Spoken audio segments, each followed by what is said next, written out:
শ্রী গৌরাঙ্গের দুটি পদ, যার ধন সম্পদ, সে জানে ভক্তি রস সার।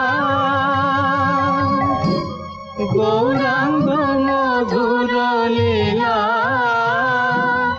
যার কর্ণে প্রবেশিলা। গৌরাঙ্গ মধুর লীলা,